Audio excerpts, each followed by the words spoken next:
Today we speaking from Bangladesh.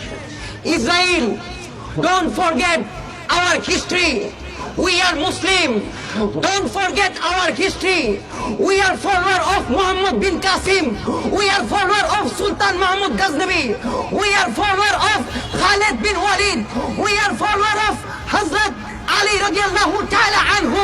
We are soldier of our dear Prophet Udur Muhammad sallallahu alayhi wasallam.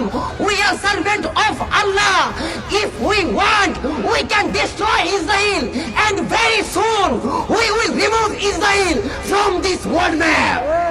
আজকে বাংলার জমিন থেকে আমরা ঘোষণা দিচ্ছি, ইসরায়েল ভুলে যাস না, আমরা মুসলমান। আমাদের ইতিহাস সালাউদ্দিন আইয়ুবের ইতিহাস, আমাদের ইতিহাস খালেদ বিন ওয়ালিদের ইতিহাস। আমরা আমাদের প্রিয় নবী মুহাম্মদ সাল্লাল্লাহু আলাইহি ওয়াসাল্লামের উম্মত, আমরা আল্লাহর বান্দা। আমরা চাইলে ইসরায়েলকে ধ্বংস করে দিতে পারি এবং অতি শীঘ্রই এই পৃথিবীর জমিনে, এই পৃথিবীর মানচিত্রে ইসরায়েল নামের কোন রাষ্ট্র থাকবে না। আজকে আমরা এই বাংলার জমিন থেকে ঘোষণা দিচ্ছি, আমরা বলতে চাই, ইসরায়েল যেভাবে মুসলমানদেরকে হত্যা করছে, ফিলিস্তিনে যেভাবে মুসলমানদেরকে নির্মমভাবে হত্যাযজ্ঞ চালাচ্ছে, তারা বাংলাদেশের মধ্যে রোহিঙ্গারা যেভাবে আশ্রয় নিয়ে এসেছিল, সেভাবে তারা আশ্রয় নিতে ফিলিস্তিনে এসেছিল। আজকে ফিলিস্তিনের ভাইদের উপর হত্যাকাণ্ড চালাচ্ছে। আমরা বাংলাদেশ থেকে ঘোষণা করতে চাই, যদি এই পৃথিবীর মধ্যে সবচেয়ে বড় কোন টেররিস্ট থাকে, সবচেয়ে বড় জঙ্গি থাকে, সবচেয়ে বড় সন্ত্রাসী থাকে, তার নাম হচ্ছে ইসরায়েল।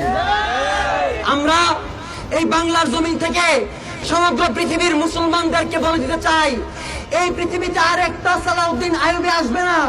আমাদেরকে সালাউদ্দিন আইয়ুবী হতে হবে। আমরা বর্ডার গুলো ভেঙে ভেঙে ইসরায়েলের মধ্যে পঙ্কপালের মতো ঢুকবো। আমরা আমাদের পাখির মতো ইসরায়েলের উপর হামলা করব।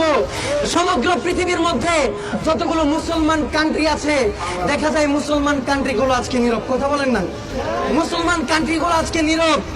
মুসলমান কান্ট্রিগুলোর দরকার ছিল আমাদের মুসলমানদের উপর ইসরায়েল হামলা হচ্ছে, ঝাঁপিয়ে পড়া, তারা আজকে ঝাঁপিয়ে পড়ছে না, উল্টো আরো মুখের মধ্যে ললিপপ নিয়ে বসে আছে।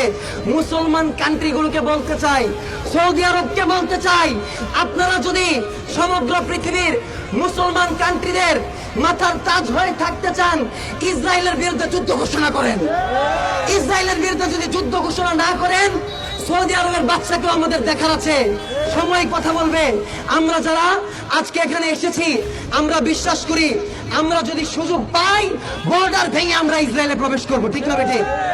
যারা যারা যদি সুযোগ পান ইসরায়েলে গিয়ে আল্লাহর রাস্তায় শহীদ হতে চান, তারা আমার সাথে সাথে বলবেন, we with Palestine, we with Palestine, we with Palestine, we from Bangladesh, we from Bangladesh, remove Israel, remove Israel, remove Israel, remove Israel, remove Israel, remove Israel.